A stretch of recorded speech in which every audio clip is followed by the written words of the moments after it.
Nous sommes là aujourd'hui à Goudomp pour un CDD, un conseil comité départemental de développement sur la présentation du RNU. Donc là, nous devons aller vers la revalidation et l'extension du RNU dans le département de Goudomp.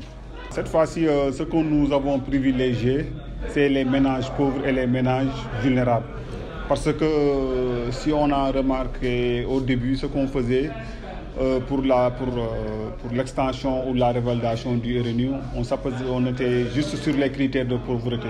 Mais cette fois-ci, nous avons pris en compte tout ce qui est critères de vulnérabilité au niveau du département. Donc par rapport aux critères, on a eu à partager avec l'ensemble des membres du comité départemental de tout ce qui est critères de vulnérabilité. Donc on a eu à présenter d'abord le quota. Nous sommes à 11 040 ménages, 40 ménages pour l'extension. Mais en dehors de l'extension aussi, nous allons faire un travail de revalidation en se basant sur les critères de vulnérabilité. Donc on a présenté ici des critères au niveau communal par rapport aux villages, aux quartiers qui sont au niveau de la commune, mais aussi des critères de vulnérabilité par rapport aux ménages qui est notre porte d'entrée.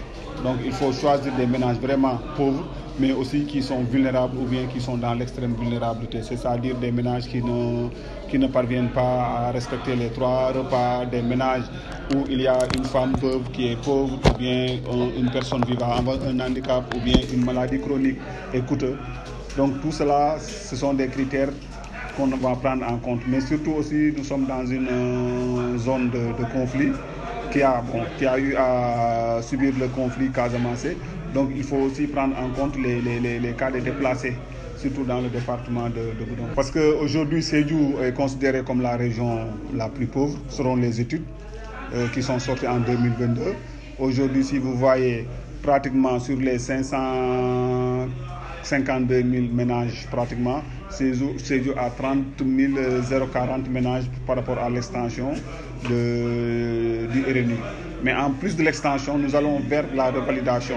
Il ne faut pas qu'on oublie cet aspect. Ça permet aussi de corriger, de faire un travail de correction, et les ménages qui seront revalidés seront remplacés par d'autres ménages qui seront choisis pour continuer à maintenir le quota de la région et du département de Goudomp. Le comité de ciblage est composé par c'est le délégué quartier ou bien le chef de village, le représentant de l'imam, le représentant du curé, du chef religieux, la Badiane Nougor, l'association des jeunes, les directeurs d'école, l'ICP, toutes les personnes ressources qui sont au niveau, un élu qui est dans le village ou quartier peut être dans le qui. Donc toutes les personnes ressources qui peuvent amener un plus par rapport au comité sont bienvenues pour permettre au comité de faire un travail vraiment sérieux. On va programmer avec nos agents la formation d'abord des agents de terrain, les superviseurs. Après la formation des superviseurs, nous allons démarrer la formation des comités communaux. Et lors de ces formations, on va en profiter pour faire la répartition des quotas quartier et village. Et après la répartition des quotas, on va former en même temps les comités de quartier et de village, les comités de ciblage, en même temps procéder aussi au ciblage. Ce qu'on va apporter cette fois-ci, c'est ce qu'on appelle la validation communautaire ou bien l'assemblée villageoise de validation.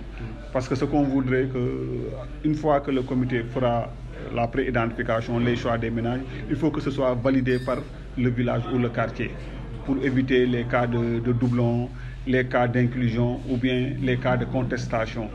Donc ça va nous permettre vraiment d'aller vers un choix vraiment très correct des ménages qui doivent être dans le RNU.